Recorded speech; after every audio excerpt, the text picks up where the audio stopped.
लग्नानंतर होईलच प्रेम मालिकेच्या आजच्या या जबरदस्त भागामध्ये खूपच सुंदर आणि त्याचबरोबर इंटरेस्टिंग असा एपिसोड आहे बरं का प्रेक्षकांनो. रम्याचं कानफाड फोडलेलं आहे हे तर आपण पाहतच आलेलो आहोत, पण आता शेवटी ना इकडे रम्याने पुन्हा घाण करून ठेवलेले आहे. तेच आपल्याला या आजच्या एपिसोडमध्ये पाहायचे. खूपच लेट एपिसोड आलेला आहे, पण असो खूप मोठा एपिसोड आहे बरं का आजचा प्रेक्षकांनो, त्यामुळे अजिबात स्किप करू नका आणि शेवटपर्यंत हा व्हिडिओ नक्कीच पहा. तर आता इकडे रम्या आणि काव्या ह्या दोघी जणी हॉस्पिटलमध्ये जाऊन पोहोचलेले असतात. त्यांनी अपॉइंटमेंट घेतलेली असते, ती असते डॉक्टर मंजिरीची. आणि तेव्हा रम्या आता म्हणत असते, काव्या तू ठीक आहेस ना? तेव्हा काव्या म्हणते, हो मी ठीक आहे. आता रिसेप्शनवर जाऊन रम्या सगळं काही पाहत असते. रिसेप्शनवर जाते आणि त्यांना म्हणत असते, काव्या पार्थ देशमुख हिचं आम्ही नाव इथे नंबर लावलेला आहे, तर डॉक्टर मंजिरी यांना आम्हाला भेटायचं. त्यावरती म्हणत असते, कशा संदर्भात भेटायचं? अपॉइंटमेंट आहे ना तुमची? हो, ॲबॉर्शन फॉर्मसाठी आम्हाला ॲबॉर्शन करायचं आहे. तेव्हा लगेच आता ती म्हणत असते, बरं ठीक आहे, तुम्ही थोड्या वेळासाठी बसता का? मी तुम्हाला फॉर्म देते. तेव्हा ती म्हणत असते, नाही मी थांबते ना इथे, तुम्ही द्या ना फॉर्म. आता काव्या हे सगळं काही एकटक पाहत असते, रम्याच्या हालचाली, ती काय करते आणि काय नाही ते. आता तिथून तिला काउंटरवरून एक फॉर्म देण्यात येतो, पण रम्या 2 फॉर्म मागते. ती म्हणत असते, नाही आणखी एक फॉर्म द्या. अहो 2 फॉर्म कशाला? नाही द्या तर हो, तुम्ही चुकला वगैरे तर असू देत ना. असं म्हणून आता रम्या पटकन एक फॉर्म तिच्या पर्समध्ये ठेवते आणि दुसरा फॉर्म लगेच आता काव्याकडे देते. आता दुसरा फॉर्म काव्याकडे दिल्यानंतर आपण पाहतो की लगेच आता इकडे काव्या रम्याच्या त्या हालचालीकडे इकडे पाहतच असते आणि रम्या आता काव्या तिच्या हालचालीकडे पाहत असताना आपण पाहतो की इकडे रम्या म्हणत असते, काव्या हे बघ इथे आता साईन कर, मग मी हा फॉर्म भरते. त्याच वेळेला आता काव्या म्हणत असते, हो ठीक आहे. मग आता रम्या तिच्याकडे तो ॲबॉर्शनचा फॉर्म देत असते. तेव्हा काव्याला खूप काही वेगळ्या फिलिंग्स येत असतात, खूप काही गोष्टी इथे तिला वाटत असतात. आणि त्याचबरोबर इथे आता शेवटी ती म्हणत असते, काव्या ठीक आहेस ना तू? तुझा निर्णय पक्का आहे ना? म्हणजे तुला ॲबॉर्शन वगैरे ह्या सर्व गोष्टी करायच्यात ना? काही प्रॉब्लेम तर नाही ना? त्यावर ती म्हणत असते, नाही रम्या काही नाही आहे तसं, मी माझ्या मतावर ठाम आहे. असं म्हणून त्या ॲबॉर्शनच्या पेपरवर ती सह्या करते आणि ॲबॉर्शनच्या पेपरवर सह्या केल्यानंतर तो फॉर्म ती आता रम्याकडे देत असते. आणि त्यानंतर आता लगेचच रिसेप्शनवरून काव्याला आवाज देण्यात येतो की काव्या पार्थ देशमुख तुम्हाला डॉक्टर मंजिरीने आतमध्ये बोलवलेलं आहे.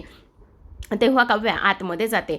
आता इकडे रम्याच्या हातामध्ये जे दोन फॉर्म असतात ते फॉर्म ती फिलअप करते आणि ज्या फॉर्मवर इथे साईन केलेली असते तोच फॉर्म आता ती स्वतःकडे ठेवत असते. इथे आता काव्या आतमध्ये जात असते आणि आतमध्ये गेल्यानंतर डॉक्टर मंजिरी ह्यांच्यासमोर ती बसलेली असते. तेव्हा डॉक्टर मंजिरी हे काव्याला म्हणत असतात, हे बघा मिसेस काव्या तुम्हाला कळते ना तुम्ही काय करताय ते? तेव्हा काव्या म्हणत असते, हो डॉक्टर मला बरोबर कळते मी काय करते ते, तुम्ही नका काळजी करू. नाही म्हणजे तुम्ही मला फोन करून सांगितलं की तुम्हाला असे दोन फॉर्म पाहिजेत, म्हणजे तुम्ही जे फॉर्म दिले तेच मी तुम्हाला फॉर्म देणार आहे. पण तुम्हाला कसं माहिती की काव्या 2 फॉर्म घेईल म्हणून? तेव्हा काव्या म्हणते, डॉक्टर तुम्ही नका काळजी करू. हे बघा मी काव्याला बरोबर ओळखते, तिचं पुढचं काय असेल आणि ती काय करू शकते ह्या गोष्टी मी बरोबर ओळखलेल्या होत्या आणि मला माहिती आहे ना. आत्ता पण बघा ना, ती एक फॉर्म तिच्याकडे आहे आणि दुसरा फॉर्म ती आता लगेचच घरी पाठवेल. त्यावर आता डॉक्टर मंजिरी म्हणत असतात, पण खरंच तुम्ही हा जो काही आता निर्णय घेतलेला आहे ना की ॲबॉर्शन करायचं नाही, तुम्हाला आई व्हायचंय, बाळ हवंय, ह्या सगळ्या गोष्टी खूप आनंदाच्या आहेत बरं का. तर इकडे आता काव्या त्या केबिनमध्ये बसलेली असते, तर रम्या ही एका माणसाला बोलवून घेते, त्याला काही पैसे देते आणि त्याला जे काही तो फॉर्म आहे ॲबॉर्शनचा तो एका इन्व्हलपमध्ये घालते आणि त्या माणसाला दिलेल्या पत्त्यावर आशीर्वाद बंगला इथे तुम्ही हा ताबडतोब इन्व्हलप नेऊन पोहोचवा असं सांगत असते. खरं बघा ना प्रेक्षकांनो, ही काव्या म्हणजे इतकी शातीर आहे ना, तिनं ते इन्व्हलपसुद्धा पॅक केलेलं नाही बरं का, ओपनच इन्व्हलप ठेवले. आता काव्या ही केबिनमधून डॉक्टरांच्या बाहेर येते आणि बाहेर आल्यानंतर आता रम्या म्हणत असते, तू ठीक आहेस ना काव्या? काही प्रॉब्लेम तर नाही ना? ठीक आहेस ना? त्यावर काव्या म्हणत असते, हो ग काय म्हणाल्या डॉक्टर सांग ना. त्यावर काव्या म्हणते, डॉक्टर असं म्हणाल्या की शेवटी शरीर तुमचं आहे, मग निर्णयसुद्धा तुमचाच असणार आहे. त्यावर रम्या म्हणत असते, अच्छा असं आहे का? मग आणखी काय बोलल्या? कधी बोलवणार आहे डॉक्टर? आणि मी फॉर्म भरून घेतला बरं का असं ती म्हणते. तेव्हा काव्या म्हणते, अगं डॉक्टरांनी सांगितलं की इथे थोड्या वेळासाठी बसायला, मग मी इथे बसते आणि त्यानंतर डॉक्टर आवाज देतील. त्यानंतर रम्या म्हणत असते, पण मला ना खूप भीती वाटते गं. म्हणजे बघ ना, आता ॲबॉर्शन झाल्याच्या नंतर डॉक्टरने असं सांगितलं की 2-3 तास तुम्हाला इथेच हॉस्पिटलमध्ये वगैरे राहावं लागेल आणि त्यानंतर घरीसुद्धा. मग काव्या म्हणत असते, काय करायचं ना, मला खूपच काळजी वाटते, खूप टेन्शन आले. तेव्हा रम्या म्हणते, अगं नको काळजी करूस. आणि तुला एक गोष्ट सांगू का, आता बघ इथे ॲबॉर्शन केल्याची गोष्ट वेगळी, त्यानंतर घरी गेलं की पुन्हा आणखी घरी गेल्यानंतर तो सगळा काही ते डोक्याला टेन्शन वगैरे आणि त्याचबरोबर सतत कंटिन्यू तुझ्या मनावर तेच पडत राहणार की बाळ हवंय ह्या सगळ्या गोष्टी त्याच होत राहणार. मग असू देत ना, कशाला उगाचच एवढ्या ह्या सगळ्या गोष्टींचा विचार करतेस, असं रम्या काव्याला म्हणत असते. आणि त्यानंतर पुन्हा हे बघ, आता जे काही गोष्टी व्हायच्यात ना त्या तर होणारच आहेत ना, आणि तसंही हे बघ, नंतर निर्णय घेण्यापेक्षा तू आत्ता हा निर्णय घेतलायस ना, तो अगदी योग्य आहेस, असं आता इथे ती बोलत असते. त्याचबरोबर आपण पाहतो की आता लगेचच इकडे दुसऱ्या बाजूला आपला जीवा आणि नंदिनी हे दोघेही जण जे लहान मुलं किडनॅप होत आहेत ना त्या संदर्भामध्ये त्यांनी पुढे आता इकडे त्यांची शोध मोहीम सुरू करण्याचं ठेवलेलं असतं. आता जो जीवा आहे ना, जीवाचा एक मित्र जो आहे ना, तो पोलीस खात्यामध्ये आहे, खूप मोठ्या पदावर आहे खरं तर, आणि त्याच्याच मदतीने आता इकडे हे सगळं काही करणार असतात. जो सकाळी फोन कॉल आला होता मास्टरचा, तो फोन कॉल आल्यानंतर तो सुद्धा सविस्तररित्या जीवा आणि त्याचबरोबर नंदिनी त्याला सांगत असतात. तर जीवा म्हणत असतो, हाय कसा आहेस, तेव्हा नंदिनी सुद्धा त्याला नमस्कार करते. आणि त्याचबरोबर त्याने ऑलरेडीच फोनवरती आत्ता ह्या आठवड्यामध्ये किंवा ह्या महिन्यामध्ये जी काही इथे ज्या छोट्या छोट्या पाळणाघरामधून जी मुलं झालेली आहेत किडनॅप वगैरे, त्यांची लिस्ट किंवा ती फाईल जी आहे ना ती जीवा आणि नंदिनीने मागवलेली असते. आणि ते व्यवस्थित पाहतात. व्यवस्थित पाहिल्यानंतर त्यांच्या लक्षात येतं की वेदांतला पकडून 4 मुलं जी आहेत ना ती ह्या पाळणाघरातून वेगवेगळ्या लोकेशनवरून किडनॅप झालेली आहेत, असं नंदिनीला समजलेलं असतं. आणि त्यानंतर आता आपण पाहतो की इकडे दोघेही जण इशाऱ्याने बोलत असतात. तेव्हा जीवाचा मित्र म्हणजे पोलीस म्हणत असतात, तुम्हा दोघांचं नेमकं काय चाललेलं आहे, तुम्ही जे काही बोलताय ना ते तुम्ही मला पण सांगू शकता बरं का, म्हणजे काहीच प्रॉब्लेम नाही आहे, मी तुमची आणखी काही मदत करू शकतो. त्यावर नंदिनी म्हणत असते, खरं पाहायला गेलं तर तुम्हाला एक गोष्ट सांगू का, हा जो काही माणूस आहे ना तो माणूस खूपच जास्त शातीर आहे. म्हणजे तेव्हा पोलीस म्हणत असतात की हो अगदी तो खूपच जास्त हुशार आहे. म्हणजे तुमच्या एक गोष्ट लक्षात येते का, बघा तो ना एक ओल्ड लेडीला वापर करतोय आणि ती ओल्ड लेडी ना अत्तर विकणारी आहे बघा. तेव्हा नंदिनी म्हणत असते, म्हणजे तुम्हाला सुद्धा ही गोष्ट माहिती का की ती ओल्ड लेडी आहे आणि ती अत्तर वगैरे वापरून ह्या सगळ्या गोष्टी ती करते, म्हणून ह्या सगळ्या गोष्टी तुम्हाला माहिती आहेत का, असं ती बोलत असते. तेव्हा ते इन्स्पेक्टर म्हणत असतात की हो हे सगळं काही आम्हाला सुद्धा माहिती आहे, पण ह्या सगळ्या गोष्टी मागे कोणीतरी एक खूप मोठा माणूस आहे ते शोधायचं आहे. तेव्हा नंदिनी म्हणत असते, बरं आत्ताचं हे एक ठीक आहे बरोबर, पण यामागे 2 वर्षापूर्वीचा काही डेटा मिळू शकतो का, म्हणजे 2 वर्षापूर्वी असंच काही प्रकरण झालं होतं का, लहान मुलांचं अपहरण, पाळणाघर असो, शाळा असो, किंवा एखादं प्ले ग्रुप असो, किंवा एखादं गार्डन असो, किंवा सार्वजनिक बस स्टँड वगैरे ह्या सगळ्या गोष्टी असो, तिथून असं काहीतरी किडनॅप वगैरे झालं असेल तर प्लीज 2 वर्षापूर्वीचा जो काही डाटा आहे ना तो प्लीज तुम्ही आम्हाला दिला ना तर आमची आणखीनच मदत होईल. त्यावर आता पोलीस म्हणत असतात, तुम्ही हे सगळं काही करताय, किंवा आता बघा मी पोलीस आहे, मी ह्या सगळ्या गोष्टी करू शकतो बरोबर, पण तुम्ही पोलीस वगैरे नाही आहात किंवा तुमच्याकडे ते सगळे काही अधिकार नाही आहेत, त्यामुळे तुम्हाला हे सगळं काही नाही करता येणार. आणि जे काही करणार असेल ना ते तुम्ही मला सांगून केलं तर त्यामध्ये तुम्हाला सुद्धा थोडीशी माझी मदत होऊ शकते, असं तो बोलत असतो. तेव्हा नंदिनी म्हणत असते, तुम्ही नका काळजी करू, जे काही आम्ही करणार आहोत ना ते तुम्हाला सांगूनच करू, पण प्लीज दादा जर आम्हाला 2 वर्षापूर्वीचा डेटा आणि ती फाईल मिळाली ना तर अगदी बरोबर होईल आणि आम्हा दोघांची सुद्धा मदतच होईल. त्यावर आता पोलीस म्हणत असता, ठीक आहे मी ट्राय करण्याचा प्रयत्न करतो. दुसऱ्या बाजूला आता आपण पाहतो की आता कव्याला आतमध्ये बोलवलेलं असतं. कव्या आतमध्ये जाते आणि त्यानंतर रम्या म्हणत असते, आतापर्यंत तर ते इन्व्हॉल्व जे आहे ना ते घरी जाऊन पोहोचलं असेल आणि ते कोणाच्या हाती लागायला हवंय असा ती विचार करते. तर आता इकडे घरी जी काही मानिनी आहे ती मानिनी घरामध्ये असते आणि तेवढ्यातच आता दारावर बेल वाजते. आता खरं तर पार्थसुद्धा घरातच असतो आणि ते इन्व्हॉल्व असतं पार्थच्या नावाने. आता ते इन्व्हॉल्व पॅक असतं बरं का, आणि मानिनी जेव्हा ते इन्व्हॉल्व हातामध्ये घेते तेव्हा आवाज येत असते, अरे पार्थ हे तुझ्या नावाचं इन्व्हॉल्व आलं आहे.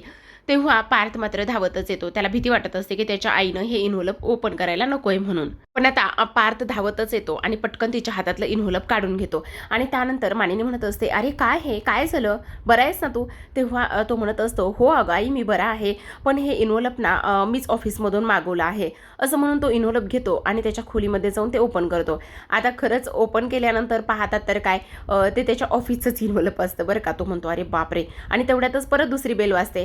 तेव्हा पुन्हा मानिनी म्हणत असते, अरे आता काय आलेलं आहे, असं म्हणून ती पुन्हा दरवाजा उघडते. पुन्हा एक कुरिअर आलेलं असतं आणि त्याच्यावर पण पार्थ असं नाव असतं. मग मानिनी म्हणत असते, आज काय चाललंय बाबा, घरी सगळे इन्व्हॉल्वच यायला लागलेले आहेत, काय चाललंय हे, असं ती म्हणत असते आणि त्या माणसाकडून इन्व्हॉल्व घेत असते. आणि तेव्हा जेव्हा ती पार्थला आवाज देते, पार्थला आवाज दिल्याबरोबरच ते इन्व्हॉल्व अनपॅक असतं, म्हणजे रम्याचाच हा डाव असतो बरं का प्रेक्षकांनो. आता त्या इन्व्हॉल्वमधून एक कागद खाली पडतो. आता मानिनी आवाज देत असते, अरे पार्थ तुझं इन्व्हॉल्व आहे, बघ एकदा तुझं कुरिअर आलंय. आणि त्यावेळेला मानिनी म्हणते, अरे बापरे, हे अनपॅक कसं आहे, असं कसं इन्व्हॉल्व पाठवलंय, असं कसं कुरिअर आलंय. तेव्हा ती लगेच आता तो पडलेला खाली जो कागद असतो तो हातामध्ये घेते आणि वाचत असते. अबॉर्शन फॉर्म आहे हा आणि त्यावरती नाव लिहिलेलं आहे सौ काव्या पार्थ देशमुख. असं ती वाचल्यानंतर तिला खूपच मोठा धक्का बसतो. आता तो म्हणत असतो, आई आई थांब, आई थांब, असं म्हटल्याबरोबर मानिनीला चक्कर येते. आणि मानिनीला चक्कर आल्याबरोबर पार्थ तिला उचलतो आणि तिच्या बेडरूममध्ये तो तिला घेऊन जातो आणि थोडंसं पाणी प्यायला देतो. इकडे आता दुसऱ्या बाजूला जी काव्या आहे ना, ती आतमध्ये जाऊन बसलेली असते, जिथं की फक्त पॅरेंट्सला बसायचं अलाउड असतं. आता काव्याच्या बाजूला एक लेडीज येऊन बसते, जिच्याकडे की एक सुंदर असं गोंडस बाळ असतं. आणि तेव्हा त्या बाळाला पाहिल्यानंतर काव्या त्याच्याकडे पाहते, कारण ते बाळ खूप रडत असतं. तर इथे आता दुसऱ्या बाजूला मानिनी म्हणत असते, पार्थ, अरे काय चाललंय तुम्हा दोघांचं हे? अरे हे जे इन्व्हॉल्व आलेलं आहे ते कोणाच्या नावाने आले आणि हे सगळं काय आहे? का असं करतोयस तू? आणि काव्या कुठे आहे? काव्या बाळ ॲबॉर्शन करायला गेलेली आहे? हे सगळं काय खेळ चालवलाय? त्यावर आता पार्थ म्हणत असतो, हो, खेळच चाललाय. म्हणजे मला नाही समजलं. त्यावर पार्थ म्हणतो, आई प्लीज ऐकून घे ना एकदा. हे बघ, खेळ चाललाय, पण रम्यासोबत खेळ चाललाय.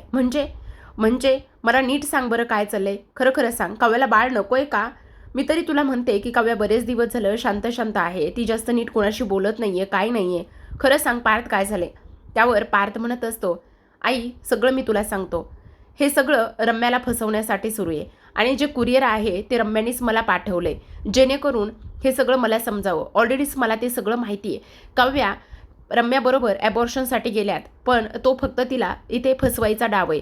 तुला सांगू का, एवढे दिवस झालं रम्या काव्याबरोबर माइंड गेम खेळत आहे. म्हणजे ती फक्त आणि फक्त काव्याला ह्याच गोष्टी सांगण्याचा प्रयत्न करते की जर तू बाळ ठेवलंस तर तुझं करिअर कसं खराब होईल, तुला IAS होणार नाही, तुझं लाईफ बर्बाद होईल आणि त्याचबरोबर तुला जगता येणार नाही, सगळा वेळ बाळात जाईल, तू आई होऊ नकोस, आता चान्स घेऊ नकोस. ह्या सगळ्या गोष्टीमुळे ती रम्या काव्याला भरवत आलेली आहे. आणि काव्याला आता रम्या कशी वागते आणि हे सगळं मुद्दामून करते ना, ही गोष्ट काव्याला समजली. आणि तेव्हा काव्याने आता इकडे रम्याला धडा शिकवण्याचं ठरवलं आहे. तेव्हा आता मानिनीला खूप मोठा धक्का बसतो. मानिनी म्हणत असते, खरंच ना, ही रम्या आणि वसुआत्या म्हणजे ना घराला लागलेली इथे वाळवीच आहेत. काय करावं ना तेच मला समजत नाहीये. तरीच मी म्हणत होते की रम्या एवढ्या लवकर बदलणं सहज शक्यच नाहीये. त्याच वेळेला आता पार्थ म्हणत असतो, हो आई, तेच आहे आणि त्यामुळेच आता हे सगळं काही आम्ही घडून आणलं आहे. आता आपण पाहतो की एक 2-3 तास झालेले असतात आणि 2-3 तास झाल्यानंतर काव्या बाहेर येते. आता काव्या बाहेर आल्यानंतर रम्या तिला म्हणत असते, रम्या, काव्या तू ठीक आहेस ना? तेव्हा काव्या म्हणते, हो मी ठीक आहे. मग सगळं काही व्यवस्थित झालं ना? पण मग रडतीयस का तू? काय झालं, बोल ना काव्या. तेव्हा ती म्हणत असते, नाही ग, काही नाही झालेलं आहे. पाणी पितीस का थोडं? त्यावरती म्हणत असते, हो चल, शेवटी काय ग, जे व्हायचं होतं तेच झालं. असं आता इकडे ती बोलत असते. त्याच वेळेला आपण पाहतो आता दोघी जणी घरी येतात. पार्थने आता मानिनीला सगळं समजावून सांगितलेलं असतं आणि मानिनीला आता हे पटलेलं असतं. आता जेव्हा त्या दोघी जणी घरी येतात आणि घरी आल्याबरोबर पार्थ हा काव्यासमोर उभा राहतो. आता ह्यांचा ड्रामा बघा हा कसा सुरू होतोय, तर इंटरेस्टिंग ड्रामा आहे बरं का प्रेक्षकांनो, खरंच. आता इकडे आपण पाहतो की इथे जो काही पार्थ आहे तो काव्याला म्हणत असतो, काय झालं काव्या, कुठे शॉपिंगला गेला होतात ना तुम्ही? म्हणजे जाताना काव्याने रम्या शॉपिंगला जातो म्हणून असं सांगून गेलेले आहेत, काल आपण पाहिले. तर आता काव्या म्हणत असते, नाही गेलो आम्ही शॉपिंगला. म्हणजे नाही गेला म्हणजे शॉपिंगला? बॅगा कुठे आहेत? तुम्ही तर सांगितलं ना की मी शॉपिंगला जाते म्हणून. मग काय झाले, कुठे आहे? का खूपच आयुष्यातलं अनमोल असं काहीतरी देऊन आलात? त्याच वेळेला आता काव्या म्हणत असते, हो, अनमोल असं आयुष्यातलं देऊनच आलेले आहे. खरं तर ना पार्थ, तुम्हाला गोष्ट सांगू का, मी ज्या माणसावर विश्वास ठेवते ना, ते माणसं विश्वास ठेवण्याच्या लायकीचेच नाही आहेत.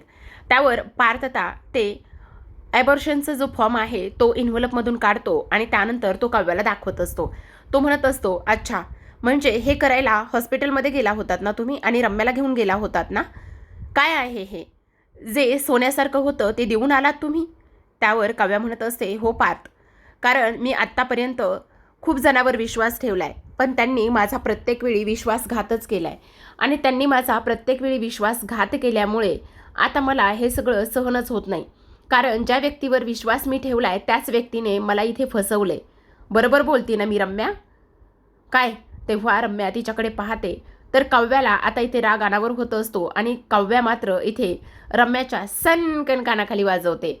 त्याच वेळेला वसूच्या तोंडून शब्द बाहेर पडलेले असतात, अगं रम्या, अगं रम्या, म्हणजे हसण्यासारखंच आहे बरं का प्रेक्षकांनो खरंच. अगं रम्या म्हणते. रम्या इकडे गालाला हात लावत असते आणि त्यानंतर रम्या म्हणत असते, काय करतेस काव्या तू हे, मला का मारतेस? त्यानंतर काव्या म्हणत असते, का मारते? अगं हे खूप अगोदरच करायला हवं होतं मी, पण खूप उशीर झालाय. तेवढ्यात मानिनी सुद्धा तिथे बाजूला उभं राहून हे सगळं काही ऐकत असते बरं का. पण आतापर्यंत मानिनी ह्या लोकांमध्ये आलेली नसती कारण मानिनीला माहिती आहे तिची सून ना ह्या दोघींना सुद्धा पुरून उरेल म्हणून. आता रम्या पुन्हा गालाला हात लावून तशीच उभी असते आणि तिला खूप मोठा धक्का बसलेला असतो. त्यावर लगेच आता इकडे ती पार्थकडे पाहते आणि पार्थकडे पाहिल्यानंतर आता लगेचच तिचे डोळे भरून आलेले असतात. पण आता इथून पुढे खूप इमोशनल बोलली बरं का काव्या, खरंच म्हणजे खूप छान बोललेली आहे. आता इकडे रम्या म्हणत असते, काय करतेस काव्या तू, तुझं डोकं ठिकाणावर आहे का, आणि तू मला का मारतेस? त्यावर काव्या म्हणत असते, हो रम्या, हे खूप अगोदरच करायला हवं होतं, पण हे सगळं करण्यासाठी फार उशीर झालाय. आता इकडे मानिनी हसत असते बरं का, कारण आता काव्या म्हणत असते, कारण रम्या मी तुझ्यावर विश्वास ठेवला, तू माझा विश्वासघात केलेला आहेस. अगं तू कोणाचाही विश्वास ठेवण्याच्या लायकीचीच नाही आहेस. त्यावर वसू म्हणत असते, एक मिनिट काव्या, इथे तू रम्याला काय करणार आहेस आणि तू रम्यावर हात कशी उचलू शकतेस? त्यावर काव्या म्हणत असते, हो हो उचलणारे, हात उचलणारे. काय करणार आहात तुम्ही? करणार आहात का काही? सांगा ना, दाखवा ना, काय करून दाखवणार आहात? काय हो हे वसवत्या, ही तुमची ही पोरगी नाही तेव्हा नाही ते उद्योग करते आणि जेव्हा तिच्यावर येऊन सगळं शेकतं ना त्यावेळेस तुम्ही लगेचच तिची बाजू घ्यायला आणि तेव्हाच इथे तिच्यासोबत तिची बाजू घेऊन आमच्याशी बोलायला हे सगळं काही येता. पण तिचे हे सगळे कारनामे करत असताना तिला मात्र तुम्ही थांबवत नाही कधी, बरोबर की नाही? त्यावर आता इकडे काव्या म्हणत असते, एक मिनिट रम्या, एक मिनिट. त्यावर रम्या म्हणते, काय एक मिनिट काव्या, आता तू ह्या नको असलेल्या बाळाला जन्म देणार आहेस का? त्याच वेळेला काव्या म्हणत असते, ते तू सांगू नकोस मला, मी काय करायचं आहे आणि काय नाही करायचं. मी माझ्या बाळाला जन्म द्यायचा आहे का नाही द्यायचा ह्या गोष्टी तू सांगायच्या नाही, समजलं? इथून पुढे मी, माझा नवरा आणि त्याचबरोबर माझं बाळ आता आहे पोटात आणि त्याचा जन्म झाल्यानंतर सुद्धा तुझी ही काळी सावली माझ्या बाळावर सुद्धा तू पडू द्यायची नाही, समजलं तुला? असं स्पष्टपणे आता इथे काव्या बोलत असते. आता हे सगळं काही बोलल्यानंतर लगेचच काव्या पुन्हा तिला मारायला हात पुढे करते, पण तेवढ्यातच पार्थ तिला अडवत असतो बरं का. आता रम्या म्हणत असते, अच्छा म्हणजे आता हे नको असलेलं बाळसुद्धा तू जन्माला घालणार आहेस का? तेव्हा काव्या म्हणत असते, ते तू ठरवू नकोस का रम्या, कळलं तुला? त्या गोष्टी तुला बोलण्याचा काहीच अधिकार नाही आहे, त्याच्याशी तुझा काहीही संबंध नाही आहे, समजलं? इथून पुढे माझ्या नवऱ्यापासून आणि माझ्या बाळापासून 4 हात लांब राहायचं रम्या, कळलं? नाहीतर जर तू आमच्यामध्ये आलीस तर तुझा एक तंगडं मी हातातच तोडून हातात देईल बघ, असं आता काव्या बोलत असते. बाप रे बाप. आणि त्यानंतर आता इकडे पार्थने आता काव्याच्या खांद्यावर हात ठेवलेला असतो आणि त्याचबरोबर तिला तो शांत करण्याचा प्रयत्न करत असतो आणि त्यानंतर मात्र काव्या म्हणत असते, आत्ताच्या आत्ता इथून चालती हो, समजलं? चल चालती हो, गेट आउट, असं म्हटल्यानंतर चालती होतेस की नाही रम्या, शेवटी असं बोलते आणि त्यानंतर रम्या तिथून निघून जाते बरं का. आता इकडे पार्थ आणि काव्या हे खूप छान अशा पोझिशनमध्ये उभे राहिलेत. आता पार्थने काव्याचा हात हातात घेतलेला असतो आणि ते दोघेही जण आनंदात असतात. आता इकडे मात्र रम्याने खूपच असा धिंगारा सुरू केलेला असतो बरं का. तो धिंगारा म्हणजे जेव्हा ती खोलीत येते ना, खोलीत आल्यानंतर तिथे बुकशेल्फ असतं, त्या सगळ्या बुकशेल्फवरच्या सगळ्या बुक सामान हे ते सगळं काही अस्ताव्यस्त करत असते. तेव्हा वसू तिला म्हणत असते, अगं काय करतेस, जरा शांत बसणार आहेस का, वेडी आहेस का तू, काय चाललंय रम्या तुझं? त्यावर आता इकडे रम्या म्हणत असते, काय करायला हवं मी, सांग ना. ती 1.5 दमडीची काव्या, त्या 1.5 दमडीच्या काव्याने माझ्या कानाखाली मारली, तिची हिंमत कशी झाली एवढी, सांग ना, हिंमत कशी झाली एवढी? त्यावर वसू म्हणत असते, अगं रम्या गप्प बस ग बाई, मी तुला तेच सांगण्याचा प्रयत्न करते. अगं का हे सगळं काही करतेस तू, दे ना सगळं काही सोडून, काही गरज नाही हे सगळं काही करण्याची. आणि तुला एक गोष्ट सांगू का, ह्या सगळ्या गोष्टी सोडून दे ना. अगं तो जो काही इथे कोण तो विजय आहे ना, तो विजय एवढा चांगला मुलगा आहे, काय त्या पार्थमध्ये सोनं लागले का त्या पार्थला, का उगाच त्याच्या मागे मागे पळतीयस रम्या? त्यावर आता रम्याला राग आलेला असतो, ती रागानेच अशी वसूकडे बघत असते मारक्या म्हशीसारखीच. आणि तेव्हा इथे वसू म्हणत असते, अगं सोन्यासारखा तुला प्रेम करणारा, त्याचबरोबर तुझा आदर करणारा, तुझ्या पाठी खंबीर उभा राहणारा मुलगा तुला भेटलाय आणि तरी सुद्धा त्या पार्थचा का विचार करतेस तू? त्यावर आणि तुझ्या एक गोष्ट लक्षात येते का, काव्याने तुला कानाखाली मारली, एवढं सगळं काही बोलली, पण पार्थ मात्र तुझ्या बाजूने एकही शब्द बोलला नाहीये रम्या. मग जरा तरी विचार कर तू ह्या सगळ्या गोष्टींचा असं आता इथे वसू तिला बोलत असते. त्याचसोबत आपण इकडे दुसऱ्या बाजूला पाहतो की आता पार्थ, काव्या आणि मानिनी हे तिघेही जण आता बेडरूममध्ये असतात आणि हे तिघेही जण बेडरूममध्ये असल्यानंतर आता मानिनी म्हणत असते, काय गं काव्या, काय झालं, खरं खरं सांग. तुझ्या मनामध्ये एवढ्याशाही गोष्टी होत्या, किंतु परंतु होतं, पण एक सासू म्हणून, एक आई म्हणून तुला माझ्याशी बोलावंसं नाही वाटलं का गं? आ, एवढ्या तुझ्या मनाची घालमेल होत होती, मग एवढं सगळं काही घडलं तरीसुद्धा तू माझ्याशी बोलली नाही आहेस. त्यावर आता काव्या म्हणत असते, आई खरं सांगू का, मी खरं तर तुम्हा सर्वांशी हे सगळं काही बोलायला हवं होतं, पण माझ्या मनाची अवस्था ती मला समजतच नव्हती. मला कळत नव्हतं काय करावं आणि काय नाही ते. त्यासाठी खरंच सॉरी बरं का. आणि त्यावर आता मानिनी म्हणत असते, पण मला एक गोष्ट समजत नाही, ही सगळी काही उपरती आणि ह्या सगळ्या गोष्टी नेमक्या कशामुळे झाल्या? म्हणजे तू आता आता स्वीकारलंयस ना, म्हणजे तुला आता हे बाळ हवं आहे आणि तू ह्या बाळाला जन्म देणार आहेस, खरं आहे ना हे? त्यावर काव्या म्हणत असते, हो, मला हे बाळ हवं आहे, मी ह्या बाळाला जन्म देणार आहे. असं म्हटल्यानंतर पार्थला आनंद होतो आणि पार्थला आनंद झाल्याबरोबर आता तो लगेचच काव्याकडे पाहून हसत असतो. पण मानिनी म्हणत असते, पण हे सगळं काही कसं घडले, म्हणजे हा नेमका चमत्कार झाला तरी कसा? त्याच वेळेला आता काव्या म्हणत असते, खरं सांगू का, मला आत्तापर्यंत कळत नव्हतं की मी बाळाला जर जन्म द्यायचा ठरवला तर मग मी माझ्या करिअरकडे, माझ्या आय एसकडे दुर्लक्ष होईल आणि मी आय एस होऊ शकणार नाही. पण असं म्हणतात ना की बाळ हातात आल्यावर सगळं काही व्यवस्थित होतं, अगदी तसंच. जेव्हा ती हॉस्पिटलमध्ये बसलेली असते ना, तेव्हाचा तो क्षण तिला आठवतो आणि आपल्याला हॉस्पिटलमध्ये रिकॅपमध्ये जाऊन नाही बरं का सांगितलेलं, पण तिथे बऱ्याच काही गोष्टी घडलेल्या आहेत, तेच काव्या आता इकडे सांगत असते. जेव्हा काव्या तिथे पॅरेंट्स पॅसेजमध्ये बसलेली असते तेव्हा तिथे एक ताई येऊन बसलेल्या असतात, त्यांच्याकडे छोटं बाळ असतं आणि तेव्हा लगेच आता इकडे तिथे बसल्यानंतर त्यांचं बाळ रडत असतं आणि बाळ रडत असताना त्या म्हणत असतात, अहो ऐका ना, हे आमचं बाळ खूपच रडायला लागलं आहे, काय करावं ना कळतच नाही, प्लीज तुम्ही ह्याला घेता का जरा? तेव्हा काव्या त्या बाळाला घेते आणि काव्याने त्या बाळाला घेतल्यानंतर ती त्या बाळाला शांत करत असते. लगेचच ती त्याला थोडंसं पाणी पाजते आणि ते बाळ शांत होतं. त्यावर त्या ताई म्हणत असतात, अरे बापरे, बघा तुमच्याकडे आला आणि तो लगेच शांत झाला, कसं काय बरं? तेव्हा काव्या म्हणते, अहो काय आहे ना, तुमच्या अंगातला जो ड्रेस आहे ना, तो बहुतेक त्या बाळाला टोचत असावा आणि माझा कसा मऊ ड्रेस आहे ना, त्यामुळे तो टोचत नाही आहे. तेव्हा त्या म्हणतात, काय हो, तुम्हाला किती मुलं आहेत? तेव्हा काव्या म्हणत असते, नाही, मला एकही मूल नाही आहे. म्हणजे अच्छा, बरं बरं ठीक आहे, पण खरंच थँक्यू हा, तुमच्यामुळे माझं बाळ शांत झालं बरं का. असं म्हणून काव्या आता त्या बाईकडे पाहतच असते आणि त्यानंतर काव्या आता इकडे पार्थला सुद्धा हे सगळं सांगत असते. त्याचबरोबर आता इकडे रिकॅपमध्ये जाऊन जे काही झालेलं आहे त्याबद्दल काव्या असं म्हटलेली असते पार्थला की खरं तर आई होण्याची प्रत्येक एक वेळ असते आणि ती वेळ आली नाही. त्यानंतर नंदिनी सुद्धा तिला असं म्हटलेली असते, अगं काव्या, एकदा बाळाला जन्म देऊन तरी बघ. जेव्हा बाळाला जन्म देशील आणि जेव्हा ते बाळ तुझ्या हातात येईल ना, तेव्हा सगळ्यात जास्त आनंदी व्यक्ती तूच असशील, समजलं? असं सुद्धा आता इकडे ती बोलत असते. आणि त्याच वेळेला आता काव्या म्हणते, जेव्हा मी त्या ताईचं बाळ हातात घेतलं आणि जेव्हा बाळाला हातात घेतल्यानंतर मला एक गोष्ट उमजली आणि ती म्हणजेच की हीच योग्य वेळ आहे मी आई होण्याची आणि म्हणूनच मी हा निर्णय घेतलाय. म्हणूनच मी रम्याला इथे जोडली, चांगली मारली आहे, असं इकडे ती म्हणत असते. ती माझ्या बाळाच्या जीवावर उठली होती. तिला माझं बाळ आणि त्याचबरोबर आम्हा दोघांच्या म्हणजे नवरा बायकोमध्ये सुद्धा तिने भांडणं लावायचं काम केलं होतं, असं सुद्धा काव्या आता मानिनीला सांगत असते आणि पार्थला सुद्धा सांगत असते. त्याचबरोबर पार्थला म्हणत असते, खरं सांगू का देशमुख, मला नाही कळते, मी आत्ता इथे गरोदर आहे, पण जेव्हा ते बाळ हातात घेतलं ना, तेव्हा मी असं फील केलं की मी आईसुद्धा होऊ शकते आणि मी आई झाले पार्थ. असं म्हटल्यानंतर पार्थला मात्र आता काव्याचं खूपच जास्त कौतुक वाटत असतं. तेव्हा मानिनीचे डोळे भरून आलेले असतात. त्यावर काव्या म्हणत असते, काही जरी झालं ना तरीसुद्धा मी बाळाला जन्म देणार. आणि बाळाला जन्म दिल्यानंतर आता मानिनी म्हणत असते, वागवा माझी झाशीची राणी, खरंच आज ना खरंच खूप कौतुक वाटतंय बरं का तुझं. आणि तेव्हा ती तिच्या लगेचच तोंडावरून मायेने प्रेमाने हात फिरवत असते आणि तेव्हा ती म्हणते, आय एस होईल की नाही माहिती, पण एक चांगली आई नक्कीच होऊन दाखवेल.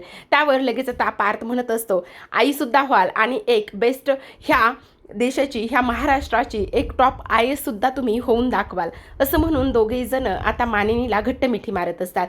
तर आता प्रेक्षकांनो, आजच्या भागामध्ये एवढंच. उद्याचा भाग सुद्धा फार इंटरेस्टिंग असणार आहे बरं का, कारण उद्याच्या भागामध्ये आता इकडे पार्थ म्हणत असतं, फायनली काव्या तुम्ही आई होणार आहात आणि तुम्ही आई किंवा बाळ होण्याचं जे काही हे स्वीकारलं आहे ना, त्यामुळे खरंच मला फार आनंद झाला आहे, असं म्हणून आता तो काव्याच्या पोटावर हात ठेवत असतो आणि तेव्हा तो तिला जवळ घेत असतो. तर आता इकडे संध्याकाळी जरा थोडंसं उशिराची वेळ असते आणि पार्थ जो आहे ना, तो बाहेर आलेला असतो. बहुतेक काम करत असावा किंवा पाणी वगैरे प्यायला आलेला असावा. त्याच संधीचा फायदा रम्या घेते आणि रम्या तिथे येते. रम्या तिथे आल्याबरोबर पार्थच्या खांद्यावर ती हात ठेवत असते आणि लगेचच पार्थ मागे वळून पाहतो तर रम्या असते. रम्या मात्र लगेचच आता इकडे पार्थला मिठी मारते आणि पार्थला मिठी मारल्याबरोबर आता पार्थ म्हणत असतो, काय करतेस रम्या, आणि तो तिला बाजूला करतो. तेव्हा रम्या म्हणत असते, पार्थ पार्थ प्लीज ऐकून घे ना, हे बघ मी तुला एक गोष्ट सांगते, काही जरी झालं ना तरी सुद्धा मी दुसऱ्या कोणाबरोबरही लग्न करणार नाही. काही जरी झालं ना तरी सुद्धा मी लग्न करेल तर ते फक्त आणि फक्त इथे तुझ्याशीच लग्न करेल, मी दुसरं कोणाशीही लग्न करणार नाही, असं इकडे ती बोलत असते. नाहीतर मी अविवाहित राहील, असं पार्थला बोलत असते. तेव्हा मात्र पार्थला इथे खूपच मोठा धक्का बसलेला असतो की ही रम्या नेमकी आहे तरी कशी आणि हिचं काय चाललेलं आहे. ह्या सगळ्या गोष्टी आता इकडे रम्या पार्थला बोलून दाखवत असते आणि तेव्हा पार्थला खूपच मोठा धक्का बसतो. तर आता इकडे जीवा आणि नंदिनीचं हे काही जे चाललेलं आहे ना, ते आणखी सुरूच असतं. आता त्यांनी एक मॅप तयार केलेला असतो आणि गोरेगाव स्टेशन असतो, त्याचबरोबर इकडे बऱ्याच काही ठिकाणी त्यांनी त्या बोर्डवर लिहिलेले असतात आणि त्यानंतर पुढचं टार्गेट किंवा पुढे ती लोक कुठली मुलं उचलू शकतात ह्याचं लोकेशन त्यांनी काढलेलं असतं. आणि त्यानंतर आता आपल्याला काही जरी केलं तरी सुद्धा ह्याच पद्धतीने काम करायचं आहे आणि ह्याच लोकेशनवरून बहुतेक मुलं गायब होण्याची शक्यता आहे. त्यामुळे आपल्याला अलर्ट राहिलं पाहिजे, कारण फिल्म सिटीवरून आता ही मुलं गायब होतील असा त्यांचा अंदाज असतो. तर आता प्रेक्षकांनो, तुम्हाला हा एपिसोड कसा वाटला, नक्कीच आवडला असेल, कमेंट करून तुमचा अभिप्राय कळवा. त्याचबरोबर असेच नवनवीन एपिसोड रिव्ह्यू पाहायचे असतील तर चॅनलला सबस्क्राईब करा. भेटूयात उद्याच्या भागात, तोपर्यंत धन्यवाद.